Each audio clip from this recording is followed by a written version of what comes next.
Hello hello. പൊന്നോയ്. അല്ല കാക്കു, എന്തെങ്കിലും സൗണ്ടിന് പറ്റി? ആടോ സൗണ്ടൊക്കെ പോയി പീപ്പിളി പോലെ. ഉണ്ടാവും. കാരണം കൊഞ്ചലത്തിരി കൂടുതലല്ലേ, ആരെങ്കിലൊക്കെ അന്വേഷിച്ചിട്ടുണ്ടാവും. എന്റെ പൊന്നെ കുഞ്ചിയാൽ ഇങ്ങനൊക്കെ വരുമോ? പിന്നല്ലാണ്ട്. എന്നോട് മാത്രം കൊഞ്ചിയാ മതിയായിരുന്നു അല്ലേ? അല്ലെങ്കിൽ എനിക്കാട്ട് നല്ല ബുദ്ധിയൊന്നും നേരത്തെ തോന്നൂലല്ലോ. എന്നാലും ഞാൻ തെറ്റിലോട്ട് പോകുമ്പോ പിന്നോട്ട് വലിക്കേണ്ട എന്റെ കടമയല്ലേ പെണ്ണെ? ഇനി അങ്ങനെ പറഞ്ഞോ. എവിടെയാണ്?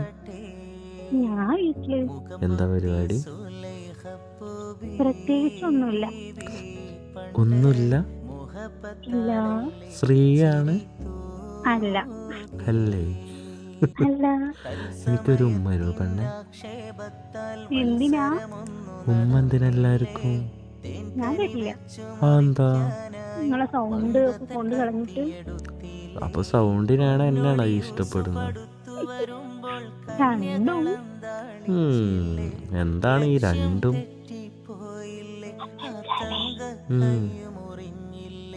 എന്റെ കാക്കു, ഓയ്, എനിക്ക് നിങ്ങളോട് എന്ത് മുഹബത്താണെന്നറിയോ?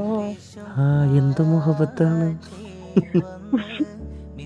അതിനൊക്കെ മുഹബത്ത് നിങ്ങളെ സൗണ്ടിനോടേ. തന്നെ? അത് പോയേക്കുമ്പോ ഒക്കെ ഉണ്ട് കുറഞ്ഞ പോലെ. അതുണ്ടാവും, മനുഷ്യനല്ല പെണ്ണെ. എന്നാലും അവനൊന്നും പാടില്ലല്ലോ. ഈ സൗണ്ട് തിരിച്ചു വന്ന എനിക്ക് ഉമ്മ വരുവേ.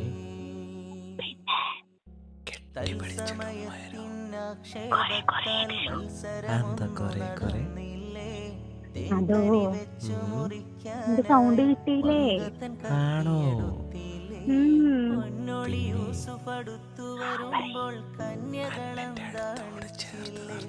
ലക്ഷ്യം തെറ്റിപ്പോയില്ലേ,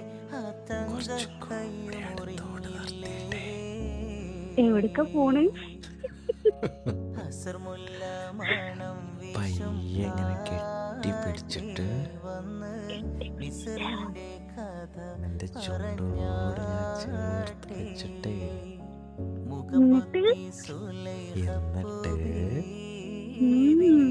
ആരും കാണാതെ നിന്റെ ചെറിയ ചുണ്ടുണ്ടല്ലോ അവിടെ പയ്യെ കടിക്കണം. തോന്നി അവിടെ എത്തുന്നു. എന്ത് രസായിരിക്കൂലേ? പിന്നെ ടൈമിൽ ഇങ്ങനെ ചോര വരണ കാണാൻ എന്ത് രസാവും. എവിടുന്ന്? ഉണ്ടുമ്പന്നേ.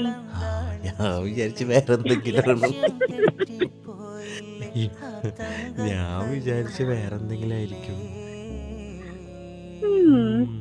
പെണ്ണപ്പൊ താല്പര്യ കക്ഷിയുള്ള ആളാണ്. വായിക്കും കൂടി പറയാം. I love you. I love you too. Miss you.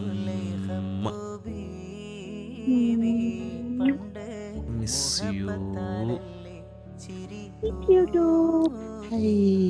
തത്സമയത്തിനാക്ഷേപത്താൽ മത്സരമൊന്നു നടന്നില്ലേ, തേൻകനി വെച്ചു മുറിക്കാനായി മങ്കത്തൻ കത്തിയെടുത്തില്ലേ. പൊന്നൊളി യൂസുഫ് അടുത്തു വരുമ്പോൾ കന്യകളന്താളിച്ചില്ലേ, ലക്ഷ്യം തെറ്റിപ്പോയില്ലേ, ആ തങ്ക കയ്യു മുറിഞ്ഞില്ലേ.